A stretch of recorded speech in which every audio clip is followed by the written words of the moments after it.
All right, we've got lots of friends coming in.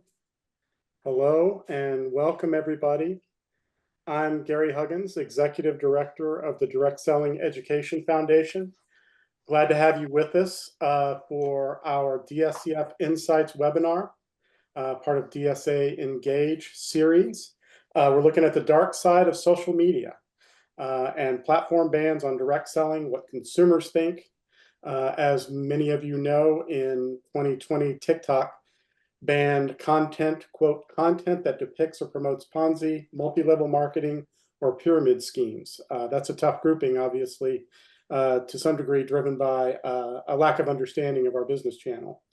We want to explore what these platforms are doing, what's guiding their decisions, what's the effect on consumers and companies, and what companies can do about it, including what consumers think about platforms deciding to ban an entrepreneurial business model, such as direct selling, multi-level marketing, while simultaneously promoting other entrepreneurial activities.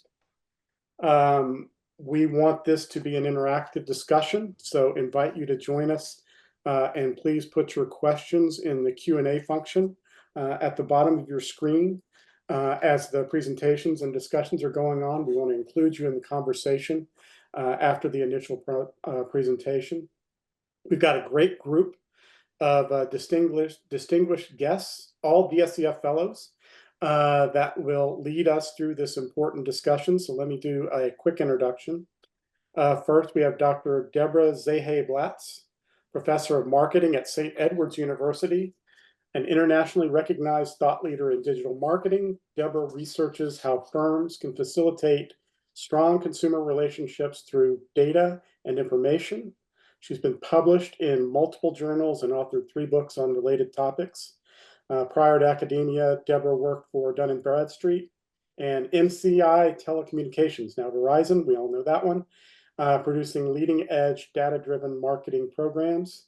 Deborah is also an attorney, which I think adds some interesting perspective to the conversation that we want to have. We also have Dr. Jana Parker, who's Associate Professor of Marketing at James Madison University.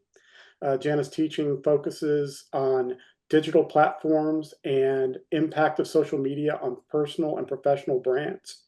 And her work on employer social media governance and employee social media use has been published in multiple scholarly journals. Jana's at James Madison University, our neighbor in Virginia, but comes to us today from Belgium. So welcome and bedankt. I'm not completely confident in my Flemish, but I'm going to give that a shot. Thank you for being with us. Really happy to have you. And finally, we have Dr. Kevin James, who's Associate Professor and Chair of Marketing at the University of Texas at Tyler. I think we can still do one of these for Kevin. His teaching is focused on consumer behavior, personal selling, promotions with social media focus, sports marketing, among other things. As a researcher, he explores the role of value in driving consumer behavior, particularly how service providers create value as perceived by customers. So with that introduction, before we hand off for the presentation, I wanted to maybe ask a couple of framing questions of our guests and kind of set the tone for the discussion. So Jenna, let me start with you. What is social media platform banning power, and how is it being used against companies and business models? So normally when we think about social media activism, we think of consumers boycotting. We hear all about this, in the news of consumer reactions. But there's not a lot of comments about the activism as in the true power they have to truly ban. We hear about the banning of a celebrity or a politician, which some laws are starting to address that in Texas and in Florida with banning of politicians. But platforms have a lot of power because they create the community guidelines that everybody accepts when they sign up for the account. And this is impacting businesses. Just a few years ago, TikTok was the first to ban direct selling companies. So they do have a lot of power, and that's what we mean by their social media platform power. Gotcha, gotcha. And Deborah, what are the guiding principles that these social media platforms are using in making these decisions to block certain companies or business models? Thank you, Gary, for that question. Thanks for inviting us to this webinar. We did a lot of research before we even started this project, just on what these principles were and how these platforms put their guidelines together.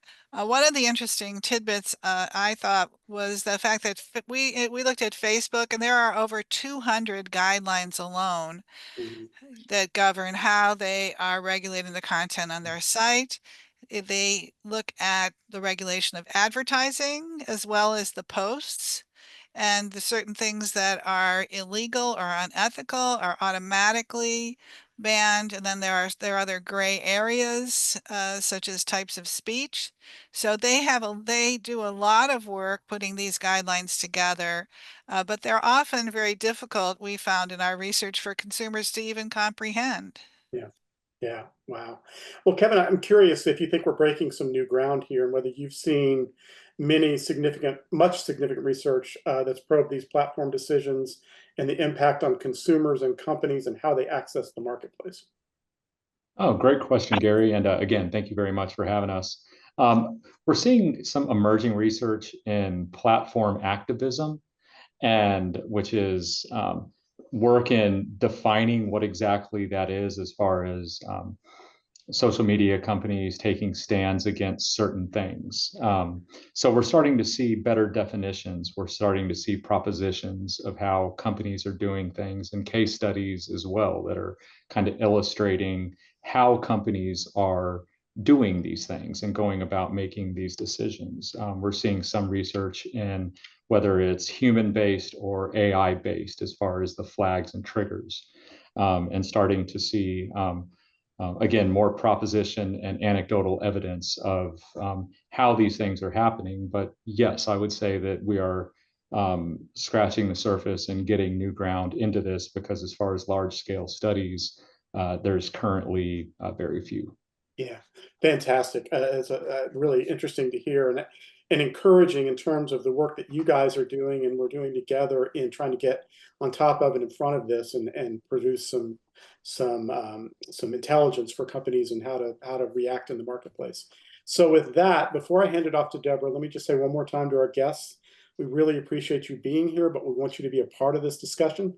So while the presentation's going on and the professors are going through their findings, we encourage and ask that you put questions in the Q&A function. We'll get to those questions in a discussion following the presentation. So Deborah, let me hand it off to you. Thank you, Gary.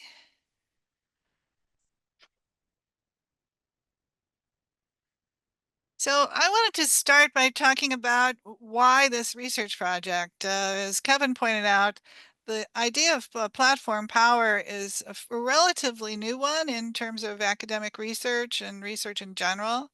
And my inspiration was, in fact, what Jana mentioned, that TikTok had imposed a ban on direct selling content. And I picked up a Social Selling News in February 1st of 2021, and there it was, that TikTok had imposed a ban on direct selling content. Erroneously, I believe, as calling it a multi-level marketing type of program. But, TikTok was very influential in the last presidential election and has been very influential for entrepreneurs in getting their businesses off and running. And so that could be potentially very harmful, I thought, particularly to direct selling companies. So I put together a great team with Jana and Kevin to try to research this area. And so the basic broad question is, TikTok banned these direct selling companies. What do people think? What do consumers think about this?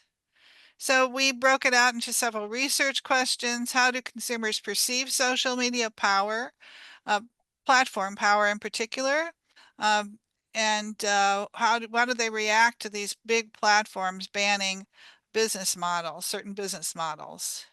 And ask specific questions on that.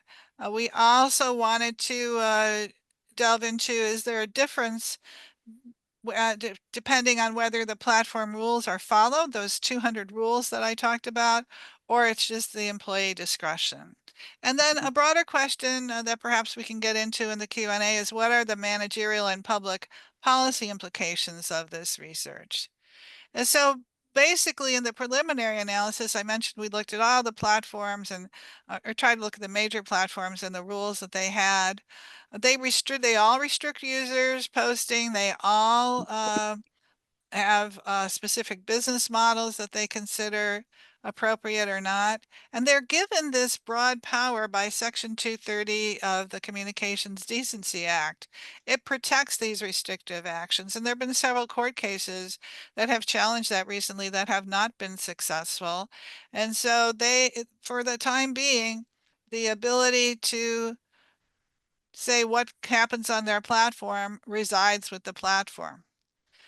And we had a feeling that the research was going to show the decision-making processes were not really transparent, and that they are solely typically at the discretion of that platform company. Appeals processes, we also found in our research, were very difficult to find. And this was true in the qualitative research when people would say somebody showed up on TikTok and then they're gone and then they come back again and they don't really know why they were banned, but they're coming back. So it's very confusing.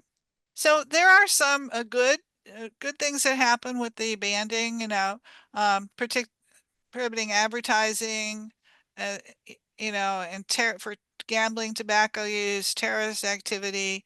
These are for the protection of consumers. So there are some good things that come with this power, but we just wanted to analyze the consumer's point of view and specifically their reaction to a platform company banning a firm or an individual. And we're really delving into the firm or the business model here today.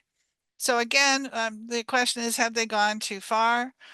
Liability protection was given to these platforms again by Section 230 of the Communications Decency Act of 1996. It was a long time ago. It was when the internet was first coming out, and the idea was to protect these platforms so that they could grow and not necessarily inhibit that. But social media platform actions, again, people don't understand them necessarily. They can be hard to explain. And they can often be seen as activists, promoting a specific point of view. Excuse me. So we wanted to understand how consumers perceive the banning of particular business models, particularly in the context of fairness. And fairness really comes out in this research. Consumers are concerned with fairness, making sure that people, particularly small entrepreneurs, like many of those who participate in direct selling, can be seen and heard on social media. And we wanted to understand if consumers would change their opinion after a ban. So again, we put together a plan. The initial problem is measuring consumer reactions to social media bans. The question is, what is the motivation for such behavior? And our approach was to do qualitative interviews, then followed by a quantitative survey. So I'm going to talk about the qualitative interviews, which I did, and then the rest of the team will talk about the quantitative results. This was analyzed specifically in the business model context, direct selling versus retailing for the experiment. But we followed a pretty typical progression for this type of research. So we looked at the platform guidelines. Then we did a qualitative interview. There were approximately 30 students, ages 21 to 30, about 20 undergrads, but 10 in our graduate program. So they're also were out there working, and there was really no difference in the comments that they made. So they were typically in their early 20s, mid 30s, used social media regularly. And then indeed in this sample, there were some entrepreneurs who were very concerned about having their voices heard. So we did a coding of the data, everything was good. And we found in general that the respondents were interested in fairness. They really wanted to make sure that that they could, these little entrepreneurial companies could get their information out and make money. And we have a lot of entrepreneurs. I'm in Austin, Texas, a lot of entrepreneurs in our programs, and they are very concerned that they would be able to, and others would be able to make money on social media, because that is one of the major ways that small companies make money today. They wouldn't necessarily take action against the company if it was banned, but they would do more research. So we also, with this in mind, we also did then the quantitative survey and an experimental design that drilled down more deeply into the particular business model and the reactions to it. Those participants were recruited and online, and thanks to our funding from DSEF for that. So here's a little bit of a summary of what happened when I talked to all these people. I did talk to everybody individually. They're spending several hours a day on social media. I forgot to find out what my students are doing when they're not in my class. They're on social media, some close to 5 hours a day. They were relatively unaware of the process or the rules by which individuals or companies could be banned. They did support banning a company or an individual if it was illegal or unethical, the conduct. But they just had this strong feeling that banning companies was unfair.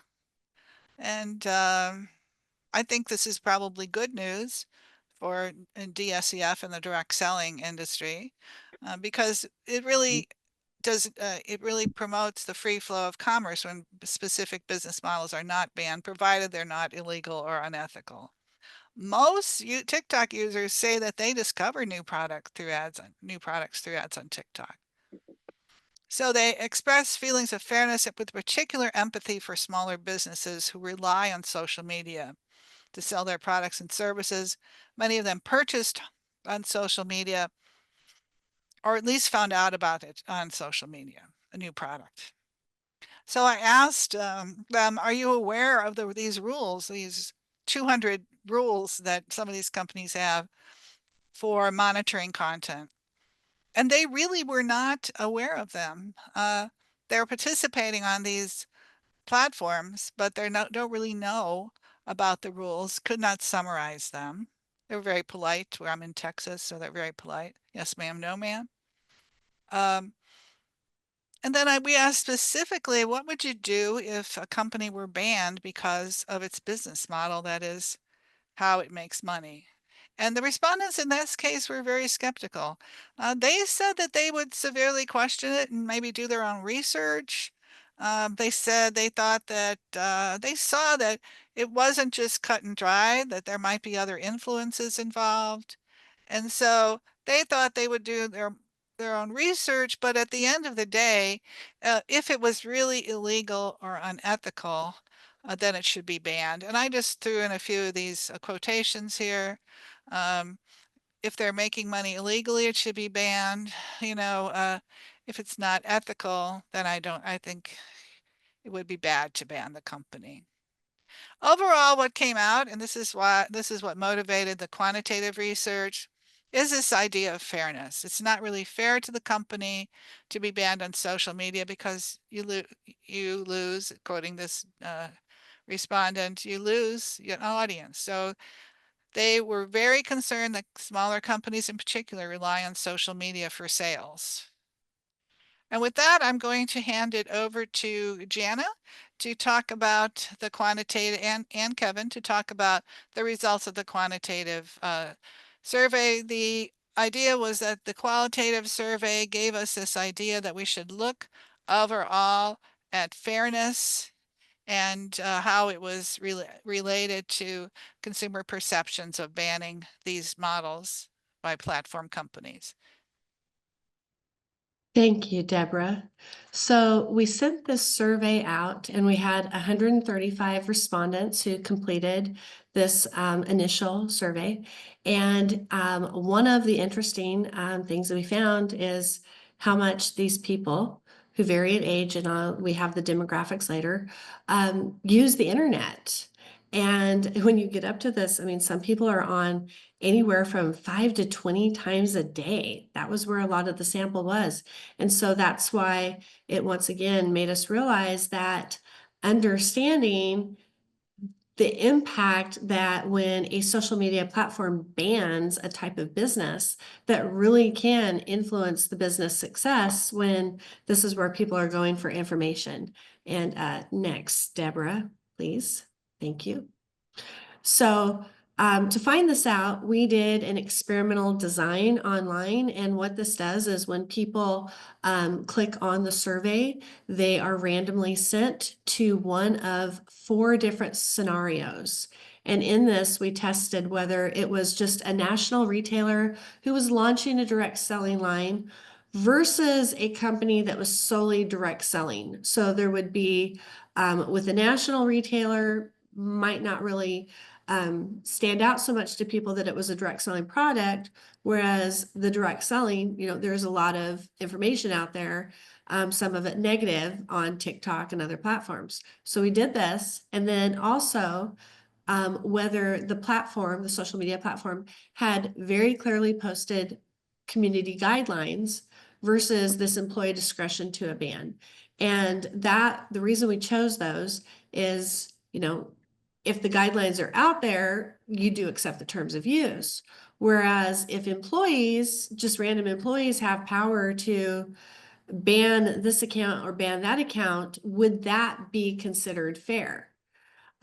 So we had these 4 randomly designed scenarios, and we did use a fictional company for all of these, as well as a fictional social media site, because we didn't want to bring any bias into the survey by having a nationally recognized name. So that was something we did to keep that out. These were the only things that we changed. So when they read their little story, everything else was exactly the same as far as describing what was happening about posting on social media. In this, we also made clear before people read the scenarios that multi-level marketing as a business model is completely legal and very different from what they hear about pyramid schemes and things like that. We didn't want them to mix this up. So it was all read. We did do a manipulation check. This is something we do in a model like this to make sure that people actually read it and did not skip through. And that's why our sample went to 135. Anybody who missed those, we did eliminate because we didn't want that to be influencing when they didn't read the scenario. Once again, emphasizing that direct selling is a legal business model. So it was split between males and females. We were able to choose that we wanted it to be split. And you can see a lot of single people. A lot of the sample had a college degree. And the main ages were between 18 and 34. Kevin is going to go next into some of the things we asked them. But one thing that was important that came out with this is that when we looked at these 4 different scenarios, is that it was very obvious that respondents felt more comfortable if the ban was due to community guidelines that were considered fair. It was posted. This is what our platform does. They were not comfortable if random employees had the discretion to ban a company or a business or individuals. So I am done, and Kevin, you can take over. Fantastic. Thank you, Jana. Let's see here. So what were people asked? So again, we did this by an experimental design where one respondent saw one of the 4 different scenarios, or one subject saw one of the 4 different scenarios that were presented to them. And that allows us to say that something caused something else. So it gives us a little bit more ability to have stronger results. And the 2 things that we were very concerned about was number 1, the fairness, as far as was it fair as far as if the ban was because of employee discretion or based on violated guidelines. So that was one of the scenarios. The second scenario, very important to multi-level marketing, is whether the company was a retailer or whether the company was a multi-level marketer, as Jana and Deborah correctly described. So we asked a lot of fairness questions. We asked, was the outcome fair? We asked, did the social media platform have too much power? So platform power. We asked about how they react to a company being banned. In other words, would they stop doing business with a company? Would they perceive it to be a problem? And how would it affect word of mouth and online word of mouth, things like that? So we can go to the next slide to look at kind of some of the things that we found. So as far as when business models are banned, so what were consumers worried about, and how did our subjects reply to this? So consumers were very concerned with the fairness of this, with the fairness of the actual process. We asked two different justice questions. One of them was procedural justice, and procedural justice looked at, was the process fair? Was it fair procedures? And distributed justice looked at kind of the outcome of, was the overall outcome fair? And what we really found was this idea of procedural justice, as far as things that relate to policy transparency, and could ultimately get into things like process, appeal, rehabilitation for managerial implications later on. But those were the real drivers as far as what was driving the difference in the averages and the means of those outcome variables like justice. So we did in fact find that there was a difference between as far as the process, and that was really one of the main findings we found. From a multi-level marketing versus a retailer, I think there's some good news as far as for multi-level marketers. And the good news there was that there was not a negative reaction because the business model was a multi-level marketing company. In fact, there was no significant difference across many of the outcome variables that we looked at that was driven by the business model. So whether you were a retailer or a multi-level marketer, those means or averages were not significantly different. Important to point out, important part of this is we did ask manipulation check questions, as Dr. Parker pointed out. And those manipulation checks did show that, yes, in fact, these respondents were aware that of the business model. They were aware that it was a multi-level marketer, or they were aware that it was a retailer. And still, that did not drive differences. So I think it's good. Excuse me, Kevin, I think we mean to say direct selling company. Direct selling company. No, Deborah, we mean both. Oh, we mean both? Okay, I both wasn't anyway. sure. Yeah. I didn't. Okay, thank you. Let's see here. So big things that we found: actions at employee discretions were particularly viewed as an abuse of platform power. Participants in the qualitative interviews also agreed, so we were able to get some level of synergies between our qualitative and quantitative outcomes. And then finally, participants indicated that if a company was banned, some of our preliminary results are showing it would influence their perception of the company negatively, and they could possibly have long-term doing business with them sort of associations. We can go to the summary slide.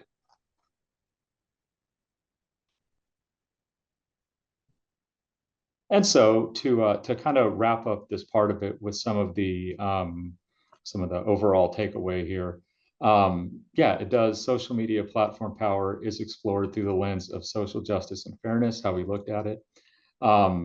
Going back to this fairness, this was a really big deal. And I think as far as some of the resulting policies and how social media companies the normative ought to behave in the future. This idea of fairness, transparency, and a lot of the things that we said in the beginning as far as what is the policy? Do the consumers understand the policy? Do they know why something was banned? All of those things and the perception of fairness become a really big deal that social media companies should take notice of. Again, the business model, from however you want to define it, from a retailer versus a direct seller, or however we're defining it, did not play a role. And then some of the managerial implications, the monitoring of social media and paying attention to potential boycotts, as well as other negative comments about the company and direct selling as a business model, need to become company focused. Platform managers could consider the impact of their power on consumer sentiment. And we have some more results to come, but these are some of our preliminary results. And now we will pass it to, who's next? I believe I'm next. Gary is next. All right. There you go. Well, first of all, thank you all three for that presentation. We really value the work that we've been able to do together and the work that you've done in your own realm as well. Before we get to some question and answer, and we've got some questions from participants, and I might have a couple as well. I just want to take a minute to thank our contributors to the Direct Selling Education Foundation, who make the work that we do with these three distinguished guests and our 250 fellows across the country possible. And I take us back to the beginning of this discussion, this research, this work, and where we hope to take the discussion subsequently. You know, it starts with a lack of understanding to some degree of the direct selling, multi-level marketing business model, and being, you know, looped in with some more negative models or business approaches and paying a price for that. So this research is really important in informing where that discussion is. You know, to explain and advance understanding of this $111 billion industry. I think most of you know, we recently completed with the University of Texas an U.S. economic impact report that found that our channel has $111 billion economic impact. Getting that kind of research done, that information out there, advancing understanding and appreciation and acceptance for what our channel does is critical. So we thank the folks listed and the folks that we know will be eventually listed as we move forward for your support. And Deborah, if you can go to the next slide. We're at 80% of our goal for 2024. We need our member companies to step up. We'll be in touch. You'll hear about an exciting Chairman's Challenge coming up to help us get to that goal for 2024 and beyond as we move forward with this important work. So thank you guys for allowing that quick commercial. And again, thank you for the great work. So let's maybe take the slides down and dive into some of our questions. So I'm going to go to our guests first. We've got David Lowe, who's asking, TikTok allows users to sell products and earn a commission with clear disclosures indicating the arrangement. How does TikTok differentiate, or do they, these users from traditional direct sellers? Should I take it? Sure. Yeah, I was going to say something too, but go ahead, Deborah. Oh, we can both comment Yeah, on it. Yeah, it's obviously people are making a good living doing selling products. And I believe that we've seen quite a few direct sellers on TikTok as well that haven't been taken down yet. And this ban has been in effect for 4 years, right? So I'm not sure that TikTok is really looking at this except on a case by case basis. Yeah. And So I think we've been a little lucky in that regard. And a lot of the ones that could possibly be taken down would be identified by consumer complaints to some degree. So if Yes. there are fraudulent things, or if people have been wronged by a platform and they complain, that is one potential way that that might drive them to actually enforce one of these bans. Okay, okay. So there's the channel ban, and then there's the individual. Mhm. I've got John. Forgive me. Jana, did you want to comment on this Oh, too? sorry. Yeah. Did I? Oh, no, that's okay. I was just going to say, I did work with a student who helped me search for direct selling companies, especially those who are members of the Direct Selling Association. And we found that the companies were not violating at the corporate level TikTok's guidelines. They did the whole, we might try to fight this, but we're not going to go against it. We did find a few individual sellers. The interesting thing was how many TikTok influencers we found who are making money monetizing off of anti-MLM content. Interesting. And that's completely allowed. Yeah, that's really interesting. Let me ask another question from one of our guests. John, forgive me in advance. I believe the last name is pronounced Sirink, but he asks, do the rules differentiate between promoting the MLM business model, i.e. Focus on recruiting, or simply selling advertising products to consumers? So do they appear to differentiate between the recruiting side of direct selling versus the... I think there's a lot of variation in these rules, and they're all very platform specific, which is part of the problem from an understanding or from a ability for companies and consumers to have a clear understanding of what they can and cannot do. As Deborah mentioned, Facebook has many rules, and they can be very detailed. And then companies like Reddit might have very few rules, where it might be almost impossible to get banned by something. So it's very platform specific and very confusing to the customer. Gotcha. Let me encourage. Something, Gary, Yeah. I do want to add something about that though. One reason I think the DSEF was concerned about this is the actual wording on TikTok's guidelines. Mhm. And it lists the banning of MLM and pyramid schemes together Right. under frauds and scams. And I think that's what was so upsetting Yeah. to a lot in direct selling, is that they've actually labeled it as frauds or scams. And I don't, Yeah, a complete lack of understanding of the model, and then grouped into that And they negative. haven't really backed off from that definition. Yeah, it's I think still on their website. yeah, It's and I still think on their that's website. important. That's an important point. I'm glad you raised that, Jenna. And important that this research starts to sort of bring that discussion forward, and the misguided rules and procedures that the platforms are using. Let me ask a question of you, and let me encourage our guests to please put questions in the Q&A as you have them. But just thinking about the public policy implications, and looking at your findings, what does it suggest to you? I mean, is it government regulation? Is it helping improve self-regulation from the platform's perspective? The court of public opinion? How do you guys see that approach? Somebody else want to start?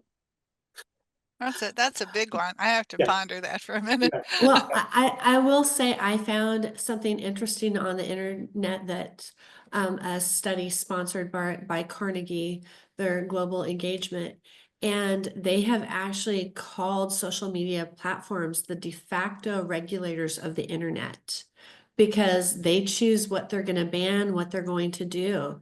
And right now, we don't have any laws in place. Texas and Florida are the only two states who have done any law related to social media. And like Florida's is only, you can't kick politicians off, pretty much is what theirs is. Yeah. Interesting law passed by politicians. You can't kick us off. And really not much of anything, nothing at the federal level. And when you start talking about the internet as whether it's a utility or as a communications, or is it a publisher, we may need to start moving towards some regulation. So a lot of the times when there's a new technology, whether it be the internet or robocalling or whatever it might be, it starts off as things start off as very unregulated, as we've seen. And then as companies start abusing their power and you start hearing customer complaints, then you start getting it at the politician level. And that's when, to represent their constituents, they'll start considering laws. So if self-regulation doesn't work in this case from social media platforms, the next step, if there is, like you said, Gary, consumer outrage, could potentially lead to more regulations. Interesting, interesting. And certainly informing that self-regulation effort is important work as well. But there have been some lawsuits that have tried to push up against this. You know, the Twitter case, where someone was a victim of terrorism, and the parents tried to say that it was the platform's fault that this happened. And there's been really pushback on putting that liability back onto the platforms. So I think there's a general reluctance on the part of the government to get into doing this. And the question is really, are the platforms the best way? Yeah, yeah, interesting. Another question from our guest, Madison Buchanan, asking, should DSA companies provide guidance to their sales force on the use of TikTok, or is it best to stay silent? I don't know if you're comfortable giving that kind of guidance, but Well, actually, I give guidance because I'm an attorney. yeah, On January 19th or on or about there, I can't remember the exact date, TikTok is supposed to find a buyer for itself. yeah, And so we are bumping up against that. It was very influential in the election, as I said, and a lot of people are on it. But it's a platform, that is rather in jeopardy. I think it's a very powerful one. And I certainly think I wouldn't back off from it now, if that's a legitimate way to make money. I would just be prepared to move to another platform rather quickly. yeah, yeah, interesting. I think in general, policies, clear policies where everyone understands each other as far as the rules and regulations, at least from some of our findings, clear policies were very appreciated. Clear policies showed that gave the perception of fairness to some degree. And I think to the extent that you can have policies that are transparent, understandable, and well communicated, you can't go wrong with that. Right, right, great. So one more question from our participating audience, and I think I will answer that. Has the DSA been in touch with TikTok to ask for change? Yes, indeed they have, and that work is ongoing. Obviously, work to do to get that change.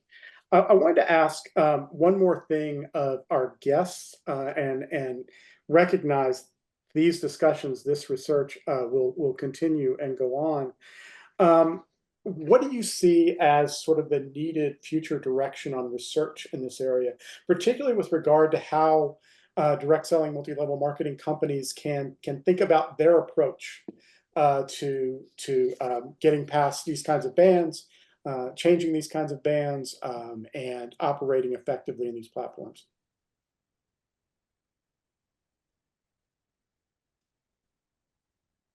Who wants to go? Sorry to group so much. That's a big question. So, Yeah. So I think you already have an association that is taking the lead, in terms of handling communications with these platforms. I'm not sure that individual companies are going to do that as effectively as a DSEF, because you have the presence in Washington, D.C. and the lobbying organization and things like that. Yeah. What I was So trying to get at is terms of, and I may not have articulated it very well, in in informing that work and in informing policymakers as Mhm. they think about these things and informing the companies that are thinking through these kinds of decisions. As you think about the research side, The research that would need yeah, to be done, what yeah. what do you think needs to be done to forward this discussion, inform this discussion, move these things in the right direction? Well, I think we made a good start with looking at consumer attitudes. I think politicians might be influenced by consumer attitudes. If they see that they're, like in our results, there's really no difference in consumer attitudes, whether it was a direct selling MLM company or not, in Mhm. terms of they just don't think business models, wholesale should be banned. I think that that's a very powerful start, and more research into consumer attitudes, would be very effective. Yeah. And I think there's plenty of room to dive in and look and explore this fairness idea Hmm. even greater. Yeah. I mean, I think we've only really touched the tip of the iceberg on it, because you can dive into AI versus AI flags versus human flags, and a lot of the details that we haven't even touched on that are great future research ideas, Yeah. that might help explain that perception even further. Yeah. I appreciate that. And some other things that we can look at doing is was an experiment where we gave these people these scenarios. I think some really good research in the future would be to scrape data from social media sites such as comments on um, when direct selling companies are posting on social media and seeing and looking at what people are saying. Is it positive, negative? What is the sentiment there? Are there themes that we can find about content that they like to see versus content they don't? I know some social media, some direct selling companies have some very clear guidelines for those who are direct sellers on how they can use social media. And I think that is always very important. Having guidelines so that none of your independent sellers do anything to tarnish the brand. And that should be really monitored carefully by the social media companies themselves. Like that, I like those thoughts a lot. Well, listen, Deborah, Jana, Kevin, thank you so much for this great discussion. Thank you for the great work we've done together. And to the last part of our discussion, look forward to continuing that work together as well to move forward on this important issue for the industry. I want to thank all of our guests who joined us for the discussion and came to us with questions. For those of you we weren't able to get to, please we will get back with you, but please write to us as well, or DSA directly, and we will get back with you with answers and further discussion there. But thank you all so much. This was a fantastic discussion. Well, thank you You for the all, opportunity to conduct this Thank research. you. Appreciate it. thank Thank you. you so much.